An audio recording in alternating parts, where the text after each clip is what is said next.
এখন বাজে 9:28। এই সবে ভিডিও কমপ্লিট করলাম, ভিডিও করছিলাম। তো এরপর রান্না বান্না করতে হবে। ঘরদোরের অবস্থাটা তোমরা শুধু দেখো।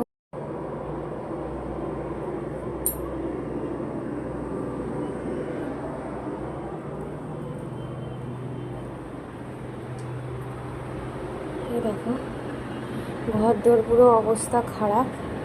এগুলো গোছাতে হবে, প্লাস রান্না বান্না আছে সেগুলো করতে হবে। পুরো ঘর অগোছালো হয়ে আছে, পুরো পরিষ্কার করতে হবে। পুরো ঘরটায় অগোছালো, তারপরেও লাইট আসে না, হয় না। মানে এত গরম, পাখা বন্ধ করে দরজা জানলা সব বন্ধ করে রিলস ভিডিও শ্যুট করি, বাট তবুও লাইট আসে না। জানি না কি হবে।